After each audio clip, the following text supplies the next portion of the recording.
You are now watching Crumb TV. You're watching Crumb TV. This is Prema Osset in Los Angeles, Leimert Park, and you are now watching Crumb TV. You are watching Crumb TV. We're watching Crumb TV. You are now watching Crumb TV. So subscribe. I am the Grand Sheikess, Unity Temple number 80, More Science Temple of America, and you are watching Crumb TV. Yo, this is that kid 179. You're now watching Crumb TV. Crumb TV. Brother Red Pill representing Know the Ledge, one half of the Twin Pillars. I am here rocking with Crumb TV.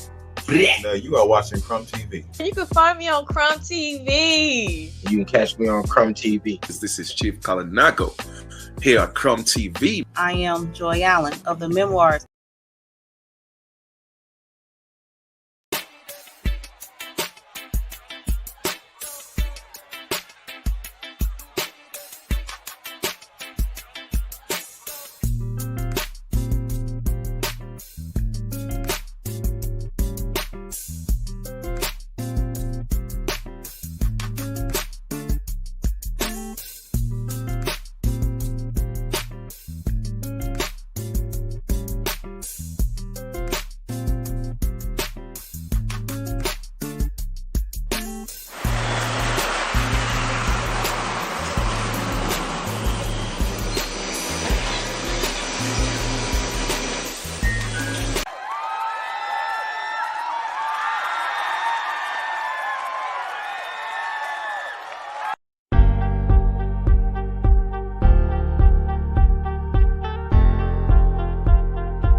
What up? It's your boy M.O.I in the building. Hey, listen, man, got my boy Crumb in the building, and hot news, man, hot topic. What's going on, everybody?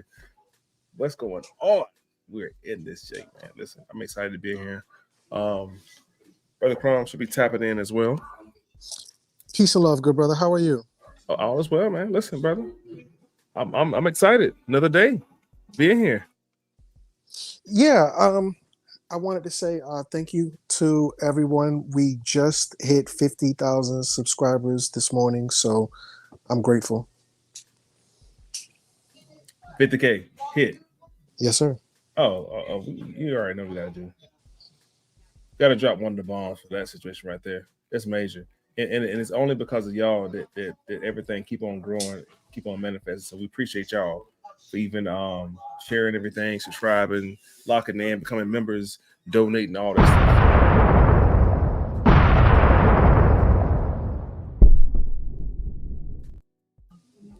Congratulations, man. Crumb TV Network underway. So what we're dealing with today, bro? Because I know you hit me up earlier, and I'm definitely interested in this shit right here. Yeah, absolutely. So yeah, we are like, I don't know how many days from election day, but it's maybe like 20 days, 10 days, 15, somewhere in that neighborhood. Yeah. And you know, I don't want to really get into it to the point where I'm selling anything. I have to be 100% honest. For me personally, it's entertainment purposes only. And I have to be honest, it is entertaining, especially on the Kamala side. You know, she's really made it about being black, and that's what kind of has me triggered, if you will.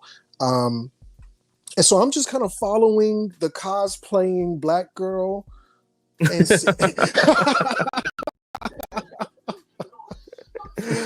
so yeah, she did an interview with Charlemagne the God. I'm sorry, and on Fox News. I think she bombed both of them, to be honest with you. Well, she been bombing the whole fucking time, though. Yeah, that's true. Go ahead, though. Continue. So I wanted to see, you know, what happened on Fox News with her, because it was probably one of her most aggressive interviews. And I wanted to see what happened with her with Charlemagne the God because, you know, she had sicked her guard dog on us, black men, so-called black. And, you know, he took shots at us, and now she's talking about reparations. And I don't know. I just want to kind of, you know, laugh at the circus. That's all I want to do. Well, you know, Barry Sorrento definitely wanted to know what was going on with the black man vote. So, and he probably pissed off every black man in America with this situation, trying to get onto us, and then use the black woman's card, like the fact that the black woman been holding us down for so long, and just the fact that we don't want to deal with a black woman as president. That whole plight was fucked up, I think. Right. And let me add this. You know, I'm going to take one of her lines because I've been listening to her interviews. Let's be clear. Let's be clear. Barry's an Indian and she's an Indian. So sure, these Indians are, you know, passing, you know, because at first it was the mixed breed, the Creoles, whoever, you know, whatever the case is. But now you got the Indians trying to pass. So, you know, they do stick together in the name of Krishna. So that's where I'm at with them. And you know, I always wonder, I said, why don't they put one of those descendants of slaves in the White House?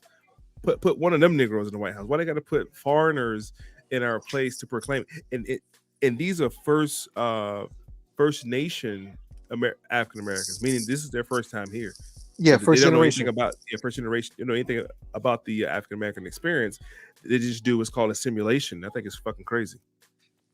And you know, I'm not the one to cheerlead, but I have to be honest. We over here in America, we're a different breed from any other nine-ether melanated people from anywhere around the world. If you listen to our music, we make a different type of sound.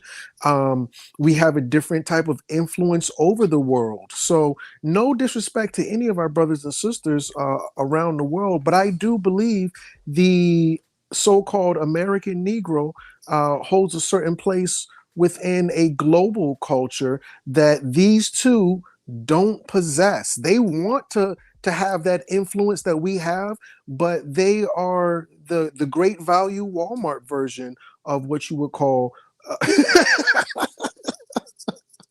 a black person. Damn. Discounted version. Right. So yeah, this is with Charlemagne the God, and you know, he's supposed to be a voice of the black community. We know that Charlemagne was birthed from Wendy Williams, and you know, she is sitting here trying to use him to resonate with black men. I'll let you take the lead from here. That's all I have to say. Let's see if we can get it pulled up. Hold on, give me a second. Mm-hmm.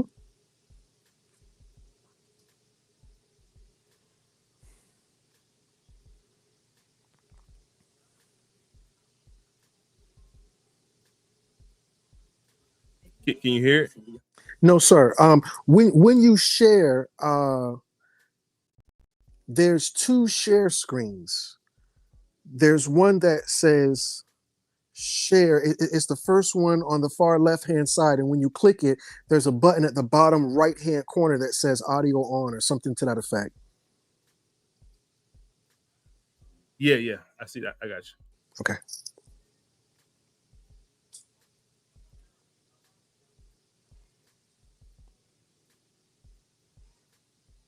And big shout out to the family. I see the family is trickling in. Shout out to everybody, all the master students, all the disciples. For sure.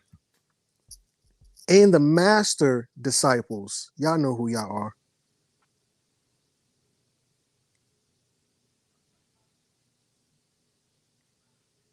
Yeah, that's it.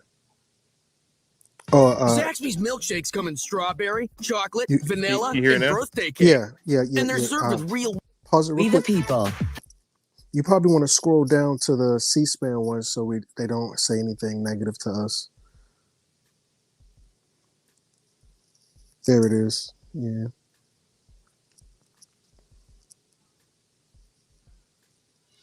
C-SPAN. All right, here we Make go. Up your own mind. Can you hear it? Yes, sir. I heard it. On C-SPAN 2, and find a full schedule on your program guide, or watch online. To make fun of it. Just walk in. You was kind of late, so. Well, I try to be on time. Marijuana at the federal level. Now she was late. She was late for the fucking interview. CP time. CP. Jesus, come on, bro. Right. Come on. And look at this big gummy smile when Candace Owen already destroyed that whole myth. Candace Owen did research on the grandma, the great grandma, and the grandma friend. The grandma friend said that ain't her. This motherfucker's not black.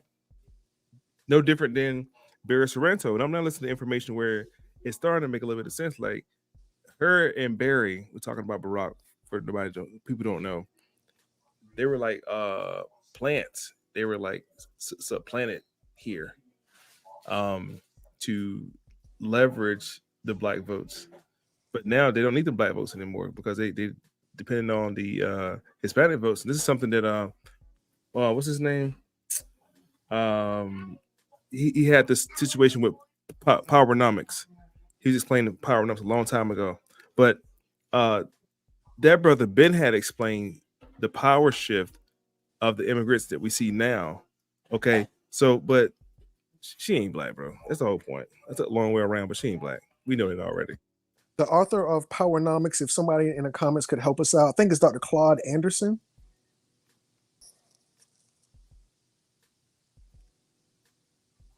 Okay, so I have a question. What does she stand for? Mm. Can you or anybody in the audience tell me what Kamala stands for? For those who do support Kamala, what does she stand for? Well, the main things that I've really that have really stood out, and I'm sure there are more, but the things that she has, and somebody can correct me in the comments, please, and thank you. It seems to be AB, which is ORTION. She's really big on that, and she's really big on the alphabet situation. Those are the two main things that I've seen her really hammer out. And I'm sure I'm missing something and I'm wrong wherever, but those seem to be the two big things that every time I listen to her, it's about the AB, which the other letters are ORTION. I just want to call it AB. And then the last thing is, pride and, whatever comes with that. Anybody else, please weigh in. All right, I'm continuing the video. This shit is comical. Hold on. All right, I'm putting the comments. She make a comment like, "I'm gonna win." What the fuck makes her so certain she's gonna win? Because if you guys not keeping up with the numbers right now, Trump is killing it. Yeah, right now with the numbers, especially in the last couple of weeks, where her interviews and her people starting to tap into the fact that she's never answering any fucking questions. She's always veering off, and the whole thing with Candace Owens put the fucking nail in the coffin. So now a lot of black women are like, "Bitch, you lying." And one thing a black woman don't like are liars. Come on.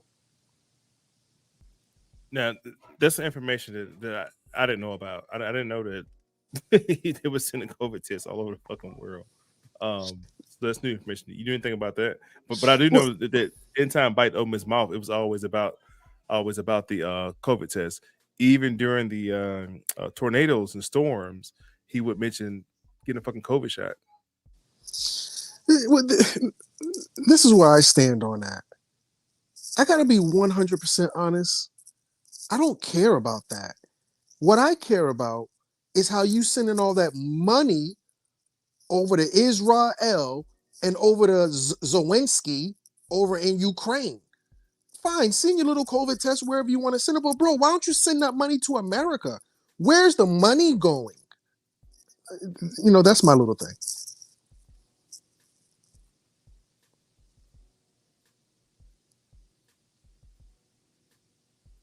I'm sorry. I actually want to look that up and see like how much money has been sent to Ukraine. Hold on. Yeah, and listening audience, if we can get y'all to tap in as well, could somebody fact check that for us? How much ducats, greenbacks, how many of these American dollars has she sent over? Can somebody go and Google that real quick? Duck, duck, go. Oh Lord. Oh, billions and millions. Skynet says to date we have provided more than 64.1 billion in military assistance since Russia launched its predominant, unprovoked, and brutal full-scale invasion of Ukraine, February 24th, 2022. Approximately 66.9 billion in military assistance. They're just military assistance. It's not like foreign aid or anything like that. That's 66.9 billion. It take every person of color out of poverty in America. Come on. At least 48 hours. Yeah, somebody was saying that Joe Biden sent a stimulus check. Listen, I never knew nothing about no stimulus check. I ain't got one stimulus check from Joe Biden. But let's continue on, please. They're talking about the shit during COVID. The little, what was it, 750, and then he sent another 750. Like almost the same amount they're sending for the people who were affected by the hurricane, like 750. What year was that? This 2024. What year did we get 750? I think it was the second year COVID was going on, and it was only certain people can get it. Yeah, that was during Trump's administration. Oh, it wasn't Biden. No, that wasn't Biden. Oh shit. Okay, there we have it. And it's like anytime she gets in a fucking interview, she's always bringing up Trump. Like she's always like, bitch, we're not running against who likes who. What are your policies and what are you going to do for the country? And that's what I'm tired of. I'm tired of the back and forth. Hey, well, he's this and she's that. All right, so what about you? What about me? What are you going to do for me? And I don't care who votes for who.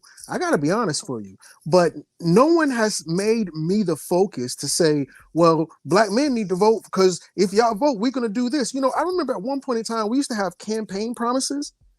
Can somebody in the comments tell me what campaign promise that either or has made for black people? Hey, black people, we're going to do this for y'all.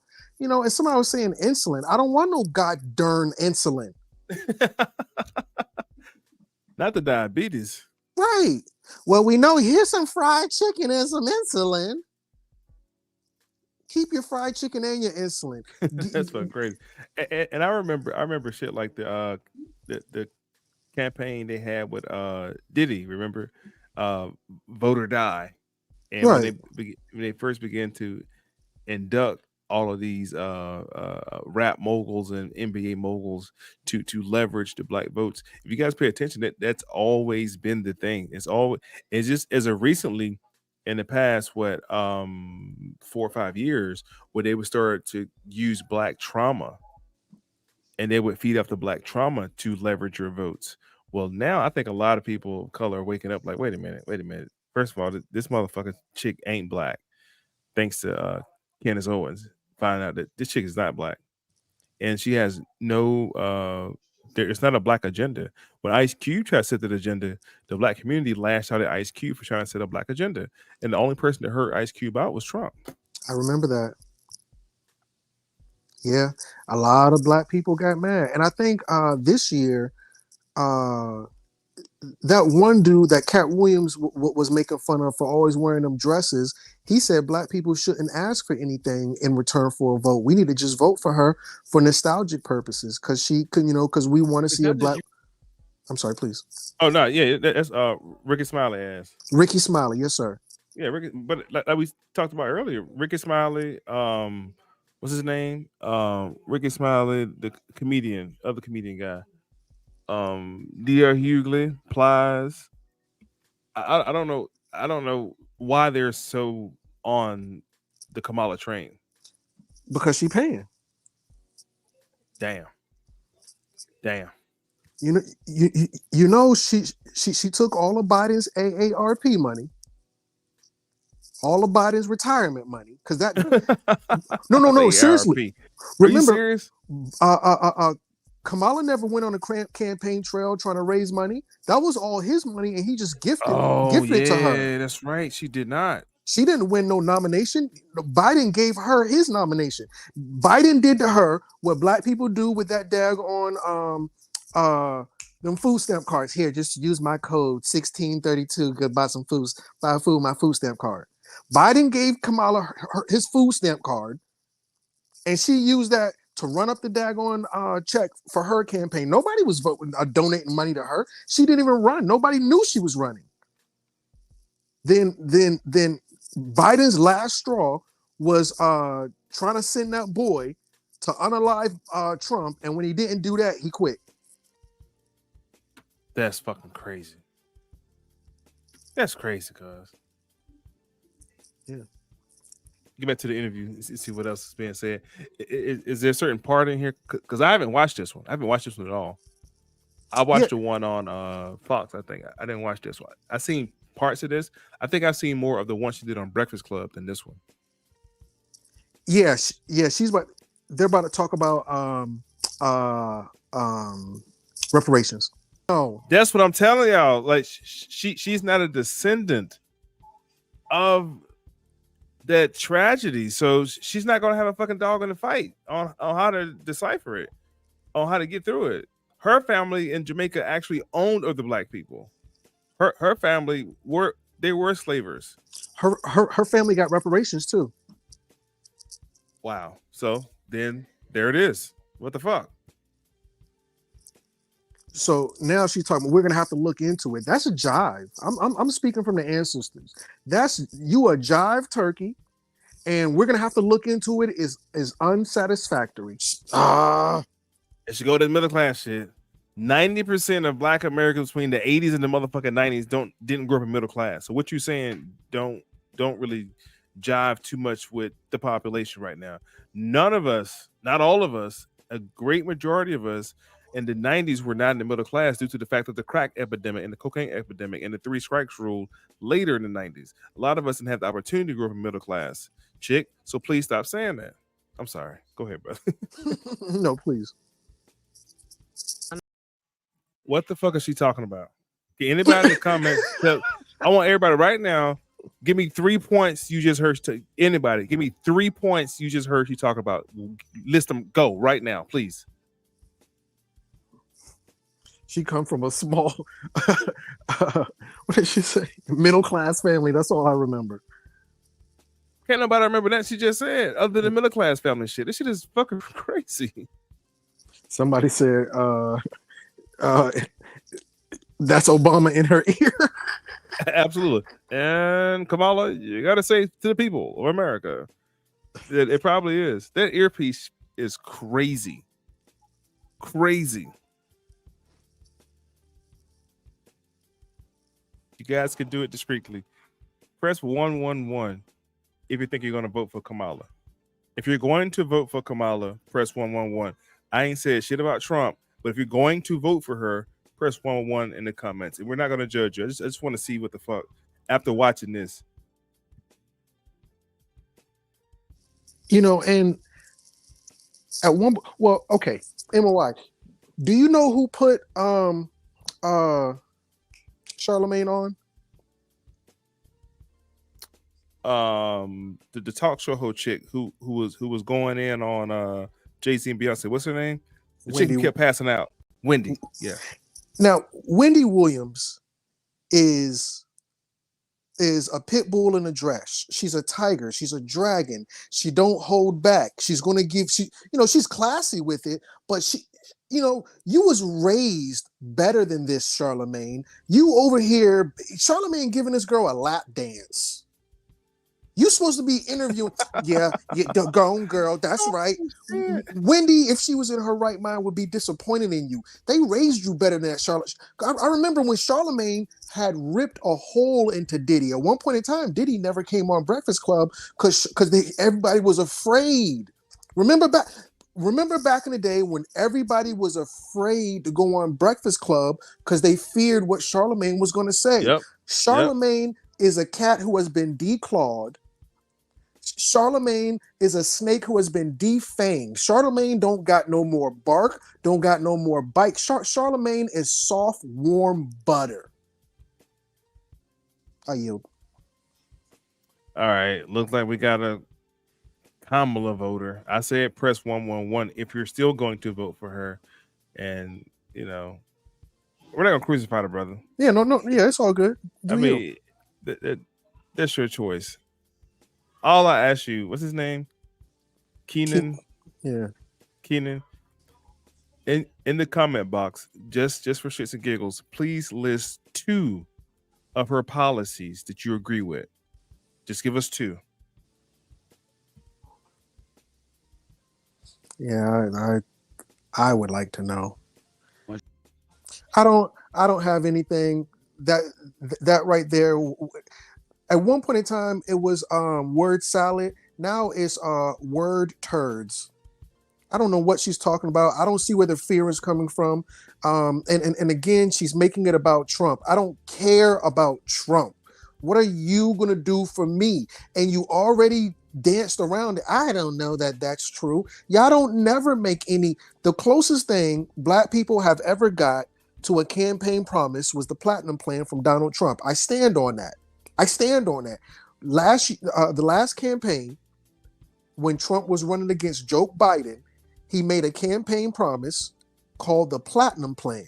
And that's the only thing in American history prior to Emancipation Proclamation that black people have ever received. Emancipation Proclamation and what is the thing where you can get into college? I forgot what that's called. Somebody in the comments help me out. That thing they passed for black people to help them get into college. I forgot what it's called.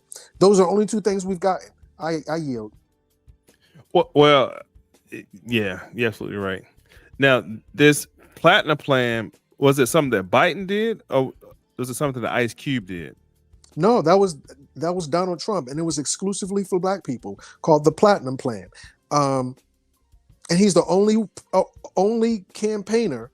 Yeah, if you can pull that up on YouTube, and I think that's free as well. On YouTube, it's only like maybe 2 minutes, if that. But within the Platinum Plan, he said, "I'm gonna affirmative action. Besides Emancipation Proclamation and affirmative action, no political person in a leadership role has ever gifted black people anything." But yeah, no, go on YouTube. It's only like 2 minutes. If you and I think it's on one of these news channel outlets. But the Platinum Plan. I really hope he says at the last minute, "Hey guys, you vote for me, I'll give you the Platinum Plan again," because that Platinum Plan was beautiful. Right, but this Platinum Plan was something that was presented to him by Ice Cube, though.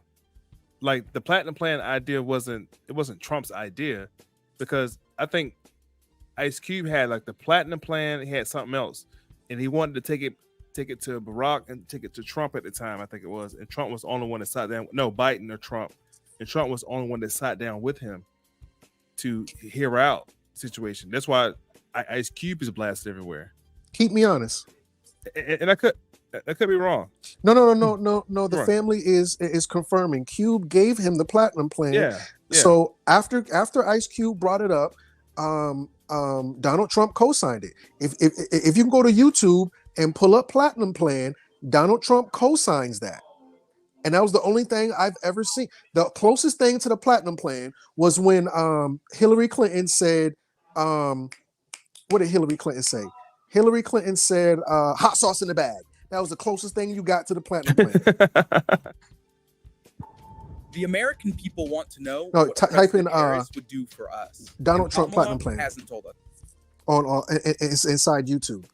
You got to if you open up YouTube and type in Donald Trump Platinum Plan, it's only like maybe a 1 to 2 minute clip, but he goes in and says, "Hey, I'm gonna," he says, "Black people, what do you got to lose? You got nothing to lose. Ain't nobody gonna do nothing for you anyway."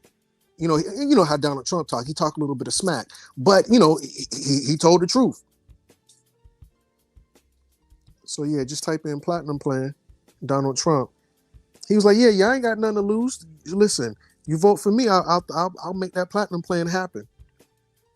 Let's see what we got.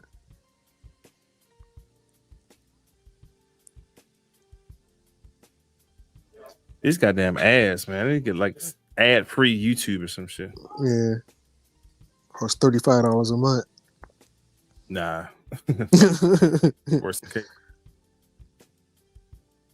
Politicians like Joe Biden have taken black voters for granted.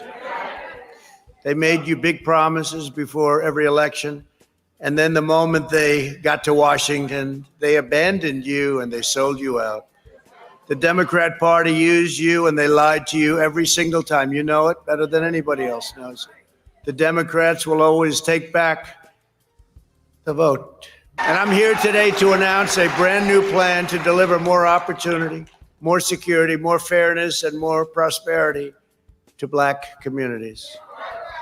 We call it the Platinum Plan. Platinum Plan. And that's a contract with Black Americans, and it's going to be something that people talk about for a long time to come. If you vote Republican over the next 4 years, we will create 3 million new jobs for the Black community. Open 500. So why is it so hard for Kamala to say the same shit? Thank you. Why is it so hard for Kamala, for that one brother who got the Kamala vote? Why is it so hard for Kamala to commit to a conversation like this? 100,000 new Black-owned businesses. Increase access to capital in Black communities by $500 billion.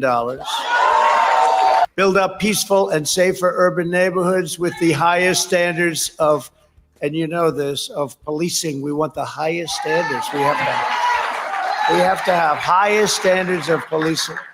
Bring even greater fairness to the justice system. We did criminal justice reform. We remember that.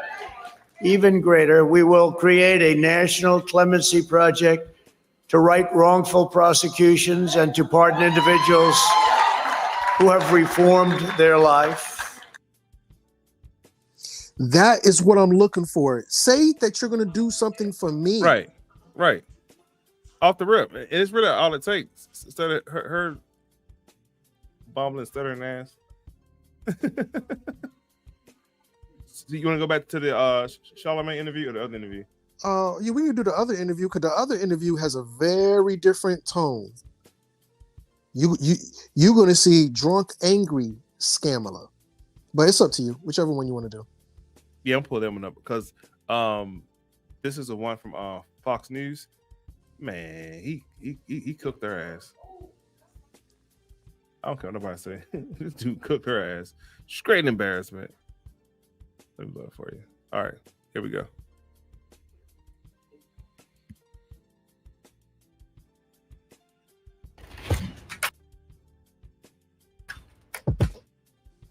Yeah, while that's pulling up, I do agree with Jai Inky Rael.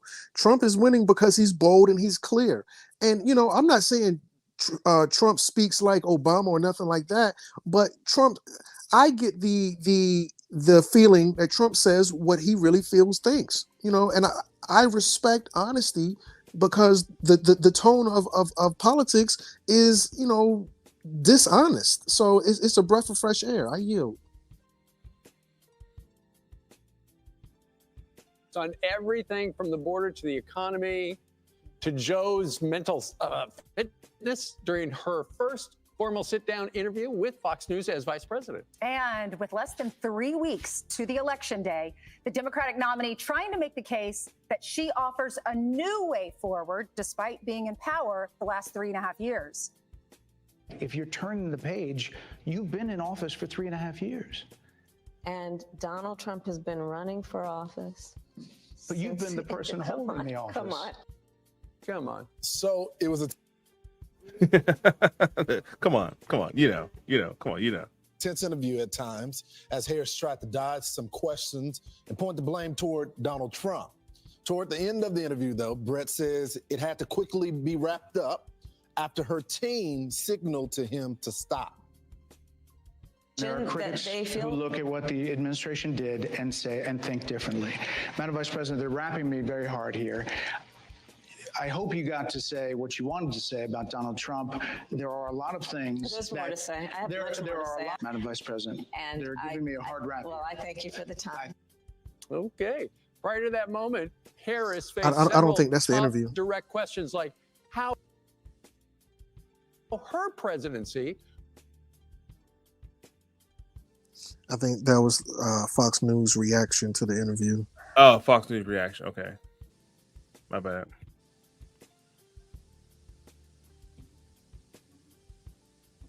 You think I should pull it up through Kamala interview, Fox News? Yeah, you can go on YouTube. It'll probably be right there as well.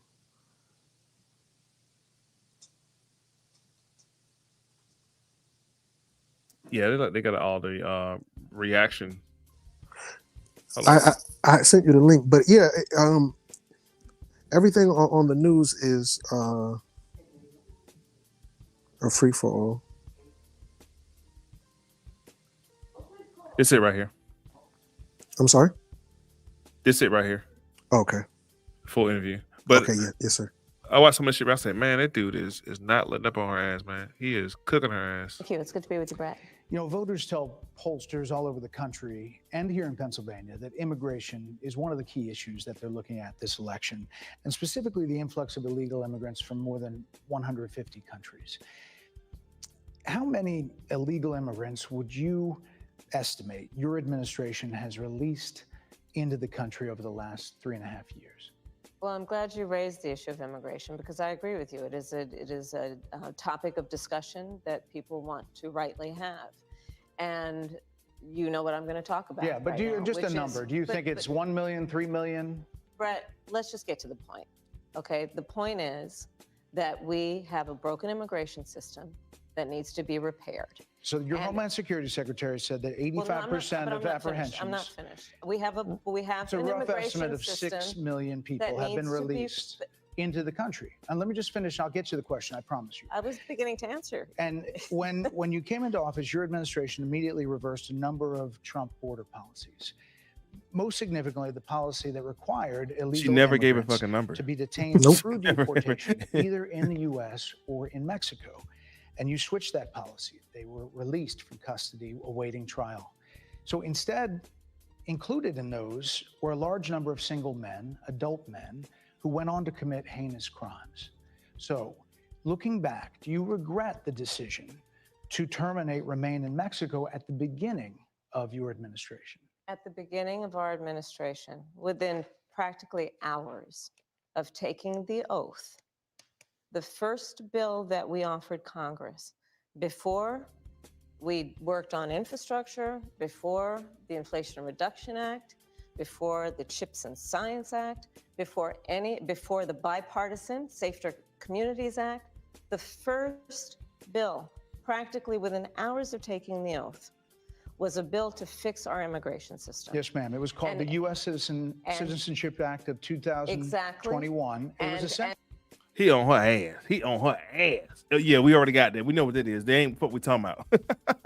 This is what I expected from Charlamagne. Pathway to citizenship for the yes, ma'am. May I finish responding, please? But you have to let me finish. You had the White House and the House and the Senate, and they didn't bring up that bill. I'm in the middle of responding to the point you're raising, and I'd like to finish. Yes, ma'am. We recognized from day one that, to the point of this being your first question, it is a priority for us as a nation and for the American people. And our focus has been on fixing a problem.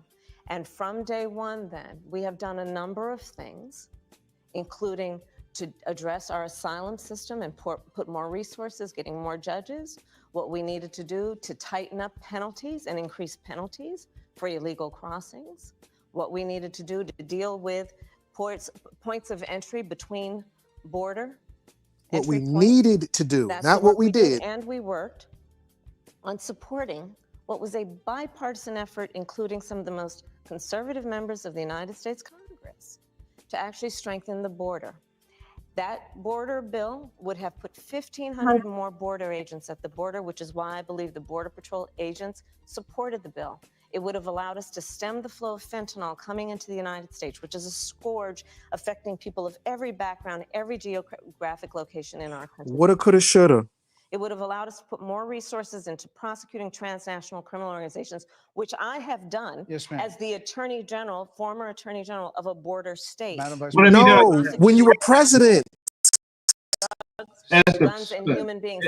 Hold on. I think it's the part people are missing. Like, she's not a candidate running for president. This motherfucker is already the president.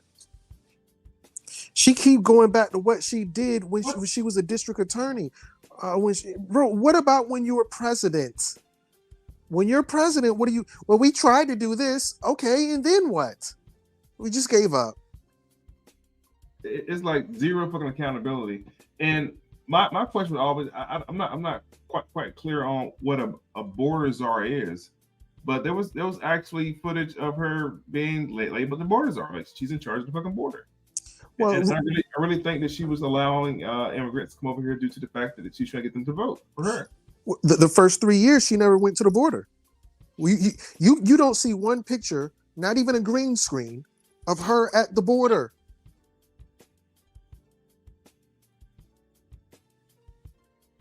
So your Homeland Security Secretary said that 85% of apprehensions. I'm not finished. We have it's a an rough immigration estimate of 6 million people have been released into the country. And let me just finish. I'll get you the question. He hitting her ass with goddamn facts. He's not letting up on her. He's not. And see, this how Charlemagne, bad skin, bald head ass should have came at her, the same way with the same energy. Promise you. I was beginning to answer. And when you came into office, your administration immediately reversed a number of Trump border policies. Most significantly, the policy that required illegal immigrants to be detained through deportation, either in the U.S. or in Mexico. And you switched that policy. They were released from custody awaiting trial.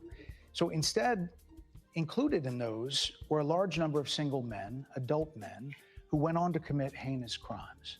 So, looking back, do you regret the decision to terminate Remain in Mexico at the beginning of your administration? At the beginning of our administration, within practically hours of taking the oath, the first bill that we offered Congress, before we worked on infrastructure, before the Inflation Reduction Act, before the Chips and Science Act, before the bipartisan Safer Communities Act, the first bill, practically within hours of taking the oath, was a bill to fix our immigration system. Yes, ma'am. It was called the U.S. Citizenship Act of 2021. Exactly. It was essentially a pathway to citizenship for the. Yes, ma'am. May I finish responding, please?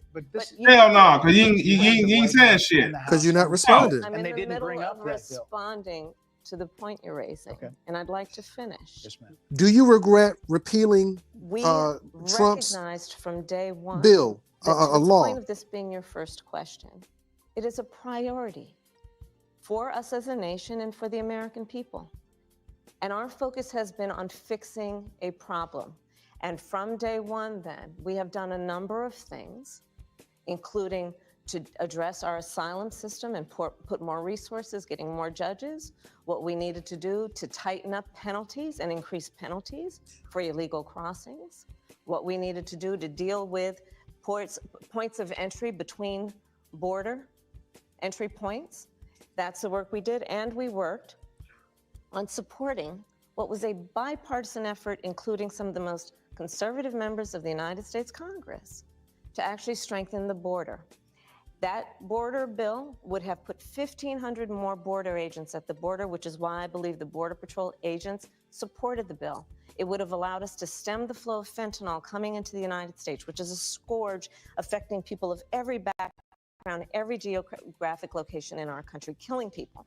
It would have allowed us to put more resources into prosecuting transnational criminal organizations, which I have done as the former Attorney General of a border state. Madam Vice President, a couple of things. Prosecuted trafficking of drugs, guns, and human beings. And Donald Trump, but let me just finish. 6 Democrats voted against that bill. Learned about that bill and told them to kill it because he preferred to run on a problem instead of fixing a problem. And in this election, this is rightly a discussion that the American people want to have. And what they want are solutions, and they want a president of the United States who's not playing political games with the issue, I hear you, but actually is focused on fixing it. 6 Democrats voted against that bill. It would have allowed 1.8 million illegal immigrants into the country a year. A lot of conservatives had a problem with it. These are the 6 Democrats. But more importantly, back to the original premise, Jocelyn Nungari, Rachel Morin, Laken Riley, they are young women who were brutally assaulted and killed by some of the men who were released at the beginning of the administration, well before a negotiated bipartisan bill. Former President Clinton actually referred to Laken Riley Sunday campaigning for you in Georgia, saying if those men had been properly vetted, Laken Riley probably would not have been killed. So if it wouldn't have happened, this is well before any negotiation. This is well before Donald Trump got involved in the politics. This is a specific policy decision by your administration to release these men into the country. So what I'm saying to you, do you owe Brett, those I think it's families really, I think an apology? Let me just say, first of all, those are tragic cases. There's no question about that. There's no question about that. And I can't imagine the pain that the families of those victims have experienced for a loss that should not have occurred. So that is true. It is also true that if a border security had actually been passed 9 months ago, it would be 9 months that we would have had more border agents at the border, more support for the folks who are working around the clock trying to hold it all together. Madam Vice President. To ensure that no future harm bitch, would wait a occur. minute, look, And that's this not what I said. election in 20 days will determine whether we have a president of the United States who actually cares more about fixing a problem, even if it is not to their political advantage in an election, because there was a solution, Brett. Madam Vice President, it was a policy decision in the early part of your administration. I will let one of the mothers talk about it. Take a listen. Because of the Biden-Harris administration open border policies catch and release, they were enrolled in the Alternatives to Detention program. This meant that they were released into the United States. It was not even a full 3 weeks later that they would take my daughter, Jocelyn Nungare's life. I believe the Biden-Harris administration open border policies are responsible for the death of my daughter. That's the early days. So do you owe them an apology is what I'm saying. I will tell you that I am so sorry for her loss. I'm so sorry for her loss. Sincerely. But let's talk about what is happening right now with an individual who does not want to participate in solutions. Let's talk about that as well. But do you want to answer in all her? fairness, I told you, I feel awful for what she and her family have experienced. During that time, you said repeatedly that the border was secure. When in your mind did it start becoming a crisis? I think we've had a broken immigration system transcending, by the way, Donald Trump's administration even before. Let's all be honest about that. I have no pride in saying that this is a perfect immigration system. I've been clear, I think we all are, that it needs to be fixed. We need more. I was just down at the border talking with border agents, and they will tell you, and I'm sure you probably, I know you investigate and you are a serious. When was she down there? Like when? Like when were you at the fucking border? When did you go down there? And you hear her saying, I know you were a serious investigator, bitch, because I'm gonna check up on you and find out, just like Candace Owen did. Like, I'm gonna find out what the fuck going on. Journalist, they will tell you we need more judges. We need to process those cases faster. We need the support for those cases that should be prosecuted. They need more resources, and Congress ultimately is the only place that's going to get fixed, Brett. Well, that's how this system works. That's the premise of this question. But there were that's how the 90 system plus works. executive orders that were rescinded in the first days. Many of those were Trump border policies. I'm not going to stay here because there's other things to talk about. Because you're not going to answer. Talk to the Border Patrol Union for support. She never has answered. They supported it. But they also just endorsed Donald Trump and said, you've been, quote, a failure with border security. Why do you think they said that? I think they're frustrated, and I get it. They want support. They want support, no fucking and that's what that border Zero security bill accountability. would have done. These guys down at the border, these men and women, they're working hard. They're working around the clock. I get it. There's a lot of people that look back at what you said in 2019 when you first ran for president. And there have been changes, and you've talked about some of them. When it comes to immigration, you supported allowing immigrants in the country illegally to apply for driver's license, to qualify for free tuition at universities, to be enrolled in free health care. Do you still support those things? Listen, that was 5 years ago, and I'm very clear that I will follow the law. I have made that statement over and over again, and as Vice President of the United States, that's exactly what I've done, not to mention before. If that's the case, you chose a running mate, Tim Walz, governor of Minnesota, who signed those very things into state law. So do you support that? We are very clear, and I am very clear, as is Tim Walz, that we must support and enforce federal law, and that is exactly what we will do. So decriminalizing border crossings, like you said in 2019. I do not believe in decriminalizing border crossings, and I've not done that as vice president. I will not do that as president. So these are evolutions that you've had. But let's be very clear. I'm the only person who's running for president who has prosecuted. You can't cross-reference what you did as a fucking state prosecutor over to your presidency. It doesn't really work that way.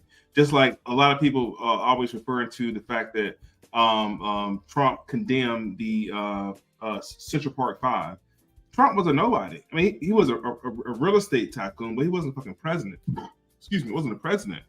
The fact that she keeps referring back to her DA time in California, but what have you done in the last 3 years as president, as VP of this corporation?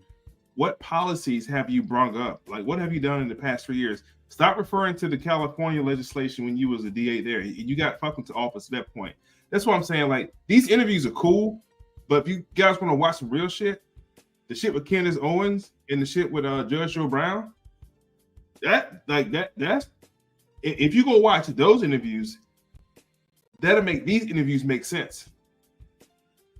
If you watch the Candace Owens interviews and the Judge Joe Brown interviews, Judge Joe Brown been knowing her since he was out in California, and he's giving the whole truth about her. So if you watch those interviews and watch this interview, in my opinion, it's my opinion, it'll help the shit make sense. You got anything to add, bro? No, sir.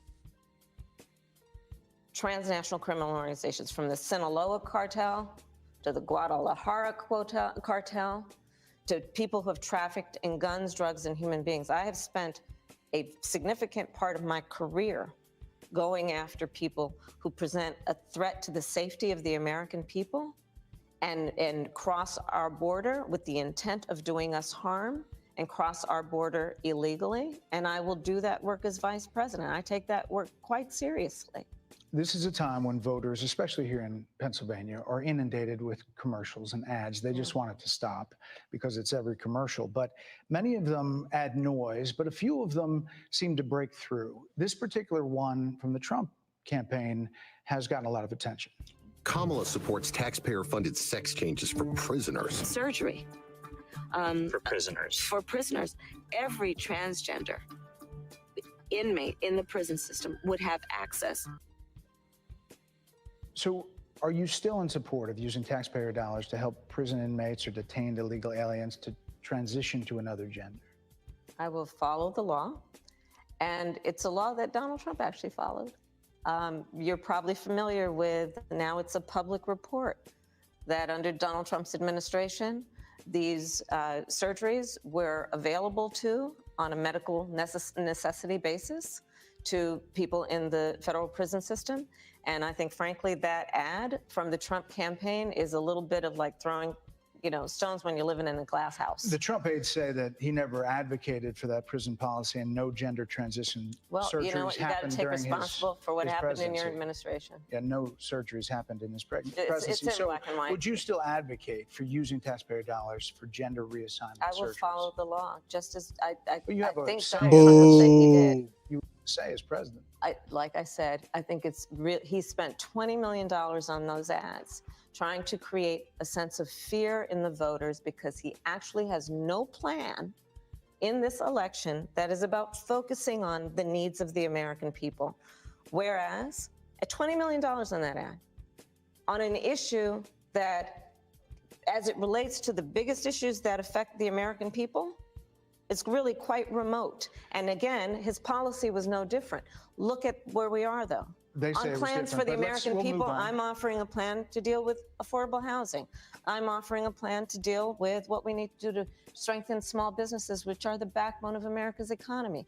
I am offering a plan that is about taking care of young parents and giving them the support they need. My plans for the economy will strengthen the economy, as have been reviewed by 16 Nobel laureates, Goldman Sachs, Moody's, and recently the Wall Street Journal, which have all studied our plans and have indicated my plans for our economy would strengthen our economy, his would make them weaker, Why do you would think more ignite people say- inflation and invite a recession by the middle of next year. Why Those do are you- the facts. Why do you think more people say they trust him on the economy than they trust you? I think that when you look at an analysis of our plans for what we would do as President of the United States, it has been clear to those who study and understand Let's take a how look at her- economic her, policy her, works, that moving forward, because Her plans right quick, if you don't mind. And I want to do this just out of curiosity. What her plans are for Black men. This is what I noticed on the website right here. Later. So Kamala Harris will deliver for Black men. This is on the Kamala Harris website. I'm no way advocating for Kamala Harris or promoting Kamala Harris campaign or Democratic campaign at all. I'm no way endorsing her campaign. Just want to read out some information real quick. It says Vice President Harris will deliver for Black men and their families, because this is a big thing. You know, she put Barry on the campaign trail, which he's not excuse me, he's not running for president. He's not even qualified to run for president again, but his voice carries a lot of weight. But unfortunately, I think Barack's voice fell kind of mute on the Black men of America. It was kind of like one of those situations where your stepdad is trying to tell you to do some shit. Like, nigga, you ain't my real daddy, first of all. I don't like, why is Barack talking to us? You're not my real dad. Like, what do you want us to do? But here's some things that Kamala put forth on her website. Vice President Harris will deliver for Black men and their families. Vice President Harris is laying out an agenda to give Black men the tools to build wealth and achieve financial freedom, lower costs for themselves and their families, and protect their rights. Addressing the issues of Black men across the country have told her are the top concerns. Provide 1 million forgivable loans up to $20,000 to Black men, to Black entrepreneurs and others who have a good idea, but don't have the resources, connections, or access to capital to get their business off the ground. Launch a national health equity initiative focused on Black men. Legalize marijuana. These are the top issues and priorities for Black men. We know how much y'all want to smoke y'all weed, so let's go ahead and let y'all smoke y'all weed. Shit's crazy. Lower costs by enacting the first ever federal ban on corporate price gouging for food and groceries. Lower rent and provide down payment assistance to triple the number of new first-time home buyers. Now, at first glance, this is not bad. This is not a bad start. This is no way compared to the platinum plan. The platinum plan that Trump was pushing forth via Ice Cube will blow this shit out the water. Like this shit sounds like some low level stuff for Black people. Like, this is some low level shit. Nothing about crime, nothing about social, nothing about political stance in America, nothing about land ownership. I don't want a house. Give me the land. Let's talk about us really getting some access to some assets in America. Black men deserve a president who will deliver a promise. Vice President Harris knows that Black men have a long felt and that too often their voice in our political process has gone unheard, and that there is so much untapped ambition and leadership within the Black male community.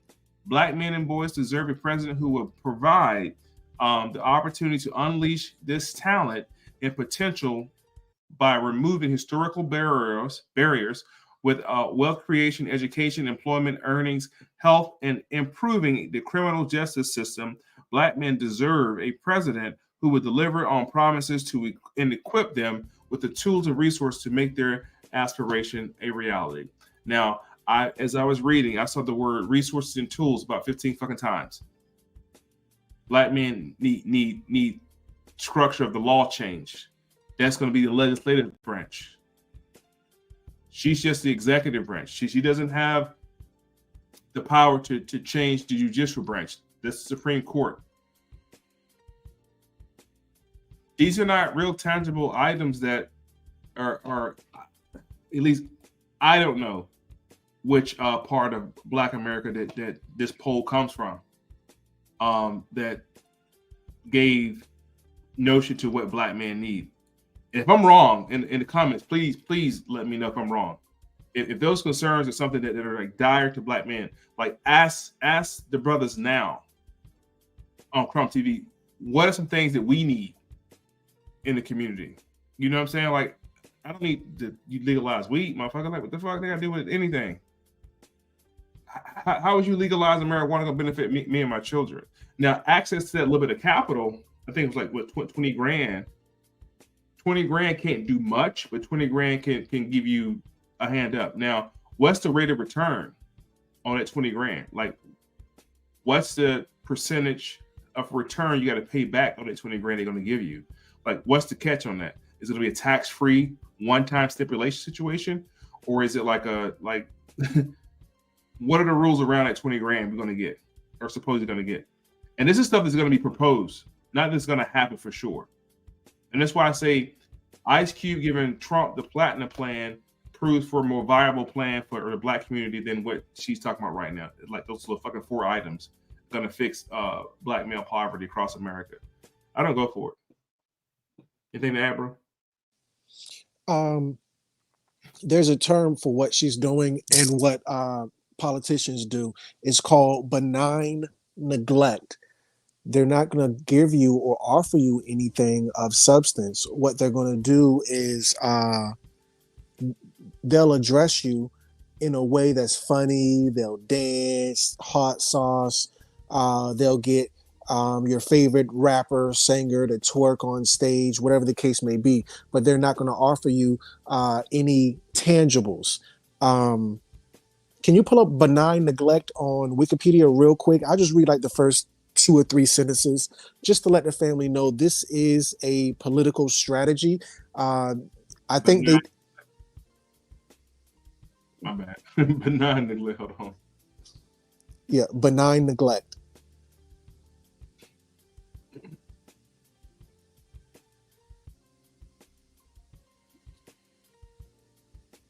So it should be BEGIGN neglect. And this is BEGNIGN, something like that. Neglect. It should come up. Okay, got it. And this is the same thing they did in Bronx, New York, when they told the you put up Wikipedia, when they told the trash department, don't pick up trash in the Bronx. There was a thing where the city told benign. Thank you, Angela. The city ordered the trash department not to pick up trash in Bronx, New York. It's called benign neglect.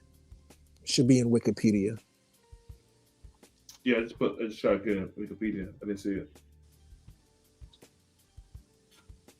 Just type in wiki after that. WIKI. Yeah, there it is. Oh, okay. They must have updated it. Let me see what that says. Hopefully I can get it to be bigger. In American history, salutary neglect was an 18th century policy of the British Crown of avoiding the strict enforcement of parliamentary laws. It should be maybe urban divestment. I don't think it's called urban divestment, but let me see. Oh, well, I'm sorry. Right under Wiktionary. Let's see what that says. No, they don't have nothing in there. Okay, let's move on. But what she's doing is called benign neglect. They did it in the Bronx in the 80s. I yield the floor. Hold on. Let's just see. It got a little bit of meat on the bone right here. It says reportedly coined in 1969 by Daniel Patrick Mahon, advisor to President Richard Nixon, who recommend this policy with respect to the issue of U.S. racial strife. Okay, yep, that's it. That's it. And Dr. Claude Anderson talks about it as well, where we just simply ignore them. We're not going to do anything good. We're not going to do anything bad. We're going to pretend they're not there. Benign neglect. Damn. Yeah. All right, we go back to this real quick. I do believe the American people are ready to turn the page on the divisiveness and the type of rhetoric that has come out of Donald Trump. People are ready to chart a new way forward, and they want a president who has a plan for the future and a plan that is sound and will strengthen our country. My plan for the economy does exactly that. His plan would be, again, to give tax cuts to billionaires and the biggest corporations in our country and blow up our deficit. It's interesting you said turn the page, Madam Vice President. You were asked on 2 different shows last week what, if anything, you would do differently than President Biden. Here's what you said. Would you have done something differently than President Biden during the past 4 years? There is not a thing that comes to mind in terms of, and I've been a part of most of the decisions that have had impact. Under a Harris administration, what would the major changes be and what would stay the same? Sure. Well, I mean, I'm obviously not Joe Biden. I know. And so that would be one change in terms of, but also I think it's important to say with, 28 days to go, I'm not Donald Trump. So you're not Joe Biden, you're not Donald Trump, but nothing comes to mind that you would do differently? Let me be very clear. My presidency will not be a continuation of Joe Biden's presidency. And like every new president that comes into office, I will bring my life experiences, my professional experiences, and fresh and new ideas. I represent a new generation of leadership. I, for example, am someone who has not spent the majority of my career in Washington, D.C. I invite ideas, whether it be from the Republicans who are supporting me, who were just on stage with me minutes ago, and the business sector, and others who can contribute to the decisions that I make about, for example, my plan for increasing the supply of housing in America and bringing down the cost of housing, addressing the issue of small businesses, which is about working with the private sector to bring more capital and access to capital to our small business leaders, including my plan for a $25,000 down payment assistance for first-time home buyers and for small businesses, extending the tax deduction from $5,000 to $50,000. We've heard a lot about those plans in recent days. Your campaign slogan is a new way forward, and it's time to turn the page.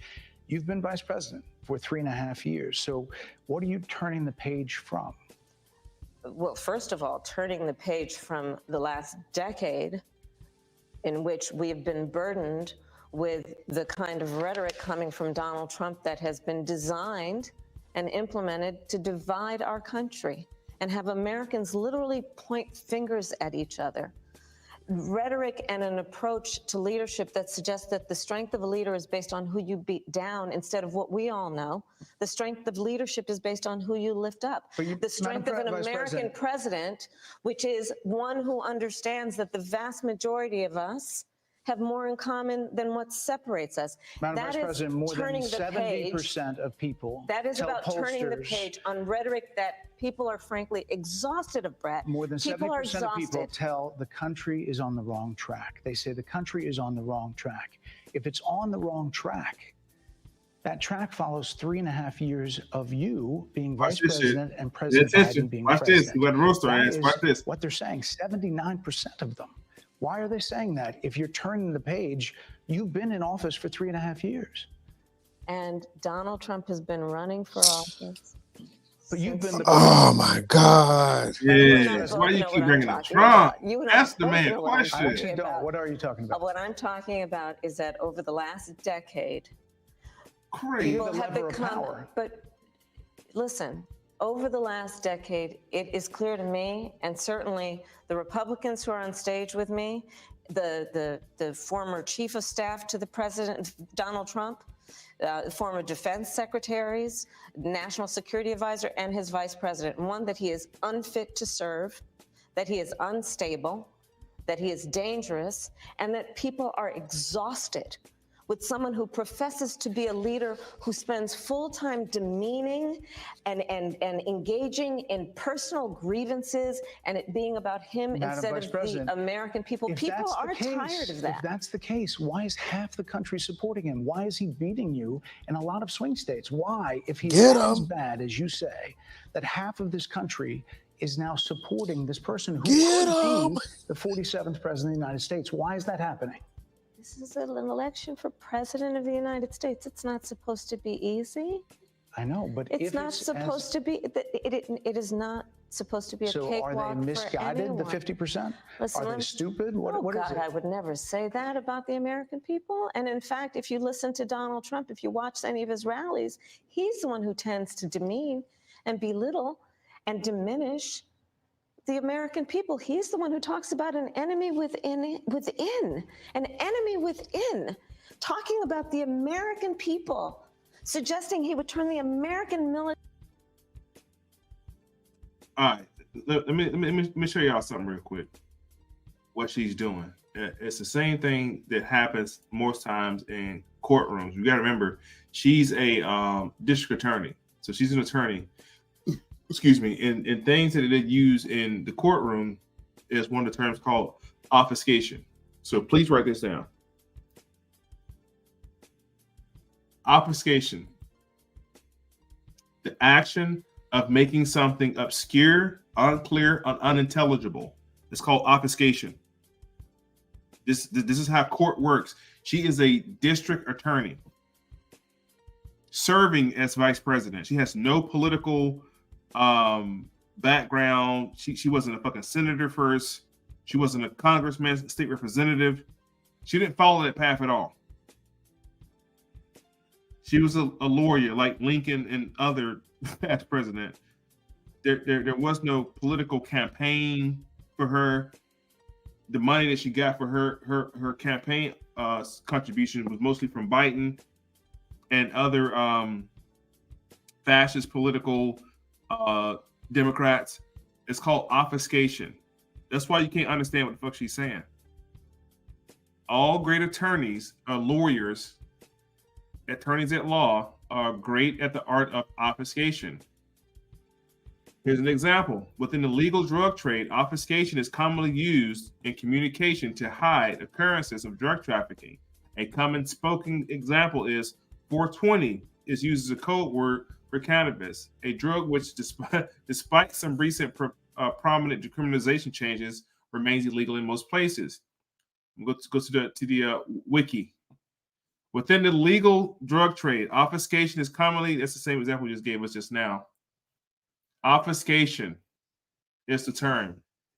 Obfuscation is obscuring the intended meaning of communication by making the message difficult to understand, usually with confusing and ambiguous language. The obfuscation might either be unintentional or intentional, although the intent usually is connotations, not denotation. A connotation is a commonly understood cultural emotional association in any given word phrase carries in additions to its explicit literal meaning, which is the denotation, right? So when she say, you know what I mean? Come on, you know what I'm saying? You know what I mean? That's called connotation. But overall, the reason you guys can't understand nothing she's fucking saying is due to the term called obfuscation, which is a form of legalese. That's why it's like you what? Like after 5 minutes listen to her, you literally are fucking more confused. Like you watch her interviews and you walk away dumber than what you came in. On the American people. We asked that question to the former president today. Harris Faulkner had a town hall, and this is how he responded. I heard about that. They were saying I was like threatening. I'm not threatening anybody. They're the ones doing the threatening. They do phony investigations. I've been investigated more than Alphonse Capone. He was the greatest gangster. No, it's true. No, but think of it. It's called weaponization of government. It's a terrible thing. So, Brett, I'm sorry, and with all due respect, that clip was not what he has been saying about the enemy within that he has repeated when he's speaking about the American people. That's not what you just showed. Well, he was asked about that specific... No, that's not what you just showed. In all fairness and respect to you. That was the question that we asked him. You didn't show that, and here's the bottom line. He has repeated it many times, and you and I both know that. And you and I both know that he has talked about turning the American military on the American people. He has talked about going after people who are engaged in peaceful protest. He has talked about locking people up because they disagree with him. This is a democracy. And in a democracy, the president of the United States, in the United States of America. Damn, Gina, did she just grit her teeth right there? It's not a fucking democracy. Like, so before she lose her wig in the earpiece shows, this is not a fucking democracy. And she's now about to like, this is, you know, how your aunties and grandma used to do when you sit your ass down. You know, she might do one of those situations. but this is a republic, form of government. This is, I pledge allegiance to the flag, to the United States of America, and to the republic for which it stands. Each state is guaranteed a republic form of government. The republic, in case you guys don't know, upholds the Constitution. That's the constitutional fold of government. When you keep saying my constitutional rights, that's the republic. The demo system is opposite of that. Now, don't get me wrong. They're just two wings of the same fucking bird. First of all, don't get it twisted. Like they're definitely at the country club, keying this shit up at the end of the day. Just like a defense attorney and a prosecutor. They're at the bar sharing fucking notes, but in court they're enemies. Arrgh! Same shit with these niggas right here. So don't get it confused, y'all. Anything, bro?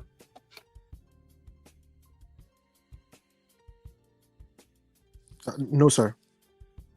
All right.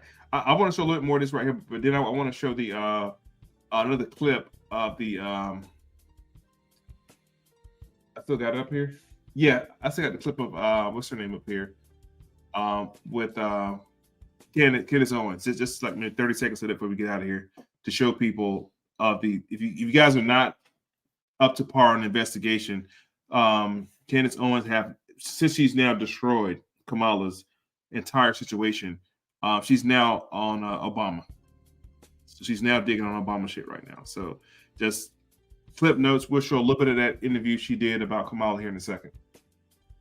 America should be willing to be able to handle criticism without saying he'd lock people up for doing it. And this is what is at stake, which is why you have someone like the former chairman of the Joint Chiefs of Staff saying what Mark Milley has said about Donald Trump being a threat to the United States of America. He's quoted in the Bob Woodward book that way, yes.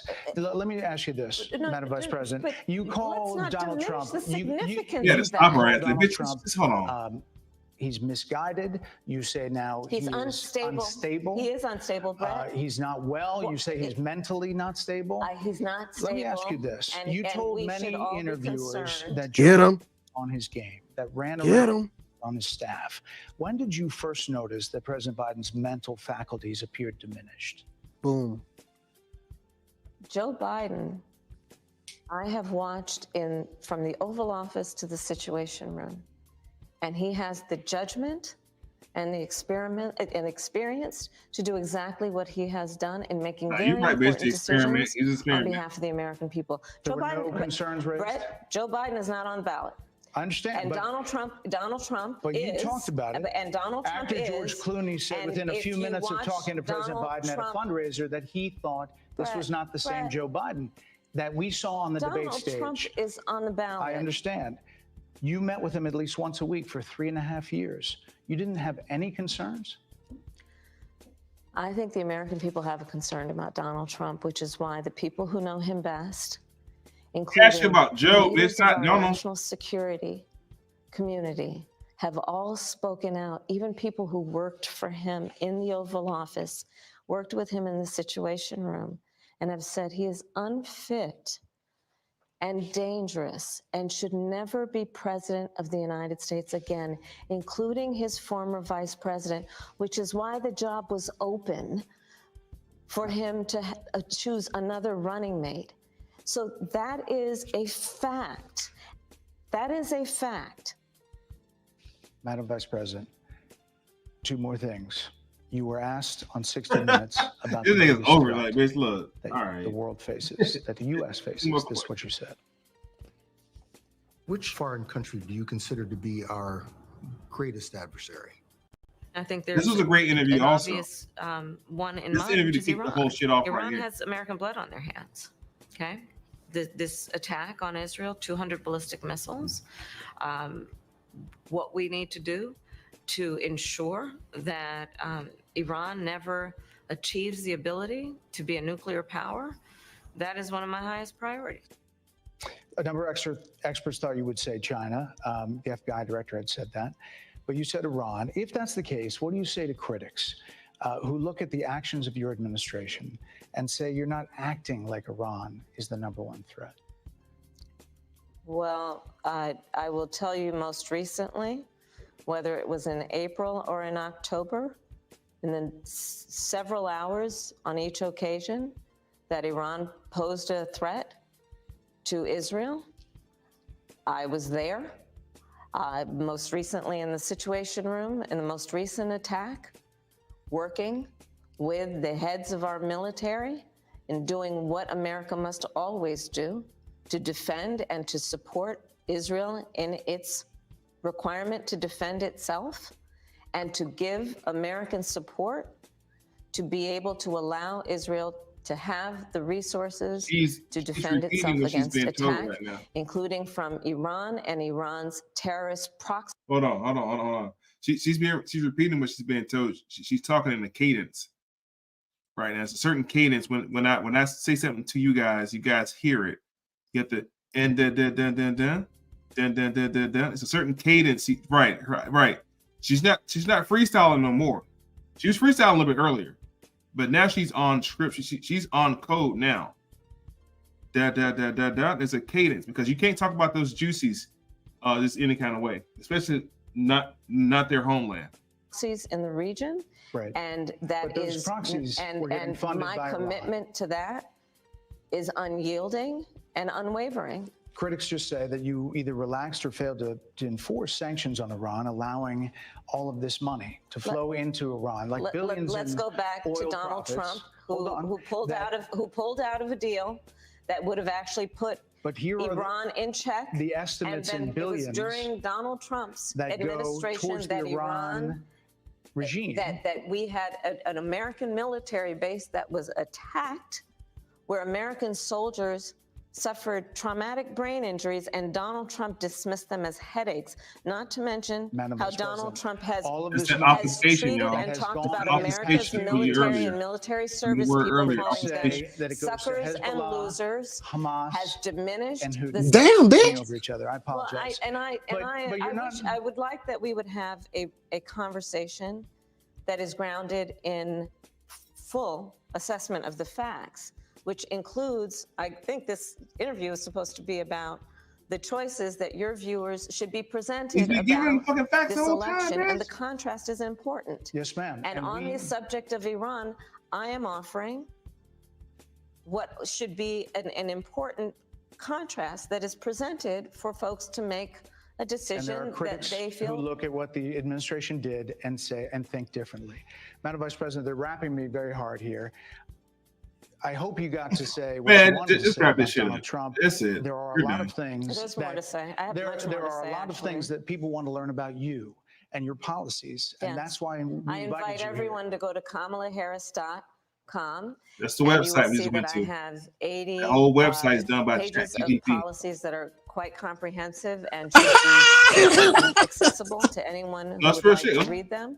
And it includes what I intend to do about affordable housing, what I intend to do about small businesses, what I do. And that's why we invited you here to see where you were in 2019 and where you are now. America's military and ensure we have the most lethal and best fighting force in the world. Madam Vice President, and they're giving me a hard rap. Well, I thank you for the time. I thank you for the time. It's good to meet you. Thank you very much. Thank you.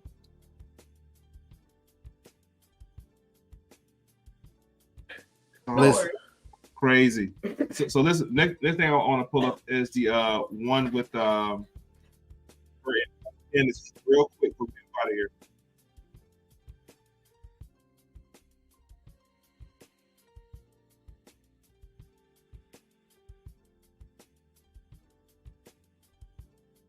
Now, this is the one where Candace did all the investigation, and Candace is finally bringing in somebody who actually knows, I think, Kamala's grandmother.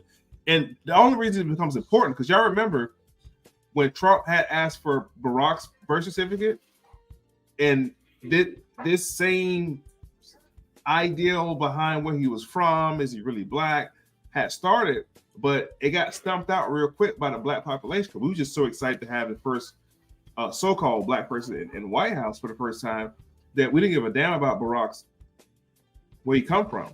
The fact that he was born in one place, raised in another place, and had ties to another place through this $1 billion oil company. So now Candace has completely went through it. The only thing she did was use her book. She used Kamala's book.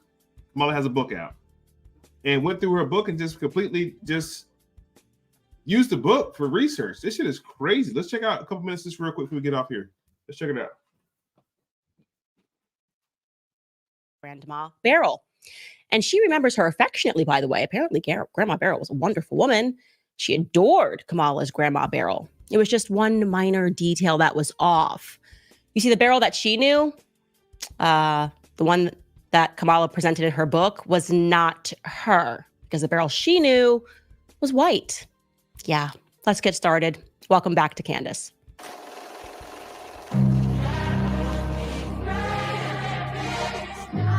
Family just became like so dominant and running these dry goods stores, and this grandma had that. Something was off, okay? And what was off was just the photos they were presenting. These people were too black. And then once we started looking into it, the fact that her campaign just shut off the tap on speaking about her blackness. They just wanted to move on as if she had never said it. It was the entire brand. Remember, that's the pitch. She's going to be the first black female president of the United States. The media was trying to sell that, to force feed that to us. And I said, Black scientific theory says, no, this ain't your grandma. But I was receiving a ton of emails from people that were insisting that Beryl was Kamala's grandmother. Among the emails were a flurry of people suggesting that I speak to a woman known as Lady Colin Campbell. She also goes as Lady C.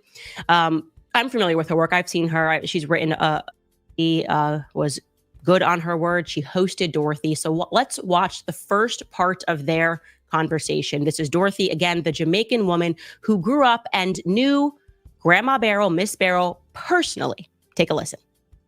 Greetings from Castle Goring, from Mickey, Aurora, and from me.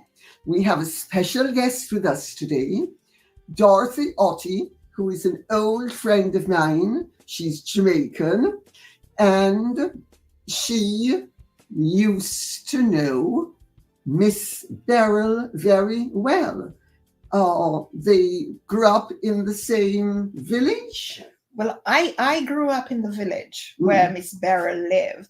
She was a lot older than me, of course. And Miss Beryl was the grandmother of Vice President Kamala Harris. Yes. And she was just the most delightful lady. I have such fond memories of her. Excuse me. So there's a sweet that you have in Jamaica as a child, or grown-ups eat the sweet that's made from coconuts and caramelized sugar, and it's called a buster. Have you ever had? Darling, in my day it was called Bustamante Backbone. Okay, so it was called a buster. And somewhere along the line, she would have had ancestors that were Irish.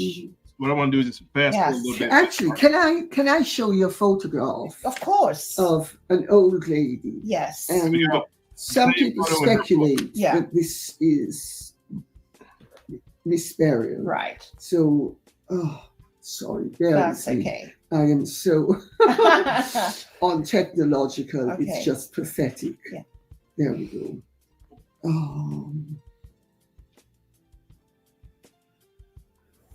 Okay.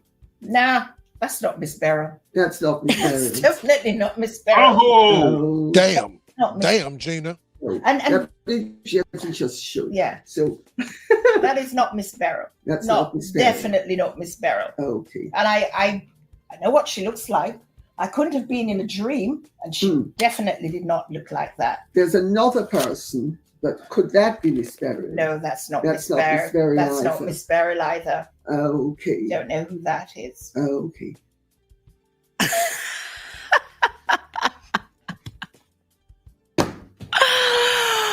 That's not Miss Beryl. That ain't Miss Beryl. You know, as you were describing the fair skin and looking like Kamala, I was thinking this can't be the Miss Beryl grandma that's in Kamala's book. So, hey, that's all I want to share right there, man. I mean, at the end of the day, family, if any of you guys choose to vote for Kamala, that's your business. That's your business. But I think enough evidence have been shown between these interviews, between TikToks, and between everything else out there, especially with the Kenneth Orr interview, that should make you guys want to think twice, man. Or you got anything before we get out of here? Busted.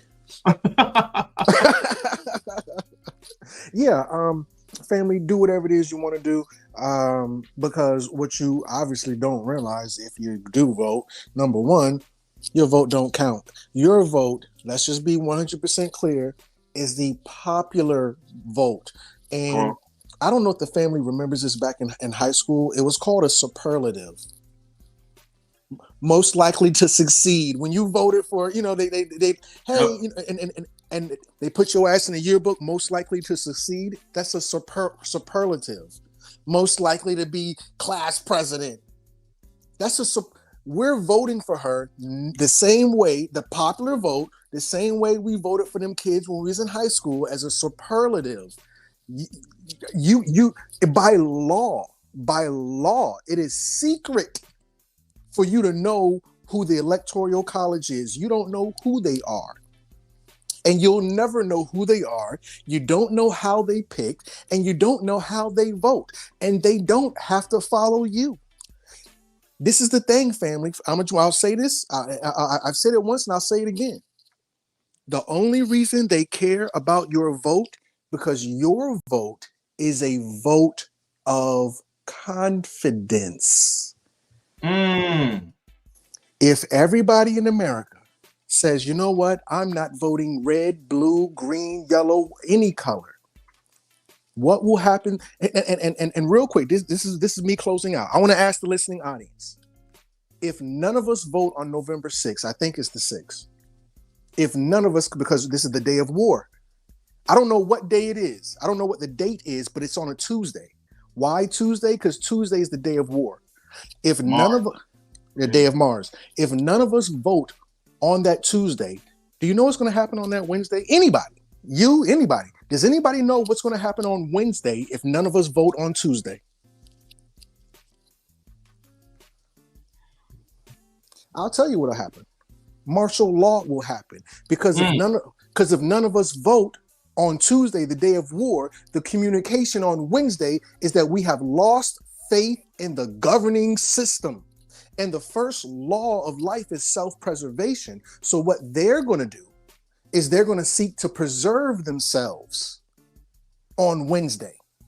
If you do not give them some type of vote of confidence on Tuesday. So your vote doesn't count. It's just to let them know that you submit. Hey guys, I still believe in the red, white, and blue. I believe in Uncle Sam. I believe in this current government. That's all your vote does. That's facts. I yield. That's facts. I mean, I don't have anything else to add either, man, other than the fact that you guys see what it is. I don't think we've ever had a president this, or a candidate for president this incompetent when it comes to the seat of presidency. So you guys definitely, vote however you want to vote. Your prerogative. Thank y'all for definitely tapping in tonight here on Crumb TV. I want to remind you guys real quick, tomorrow, 7:30, High Priest will be in the building. We're going over to Geometrium again, right here on Crumb TV, 7:30. So set your time, set your reminders, and tap in tomorrow with us. All right. Appreciate it, bro. Appreciate the ride, man. Definitely, guys, look more into it. Look more into it. Until then, peace and light, peace and love. Thank y'all for tapping into the network, man. We'll chat with y'all later.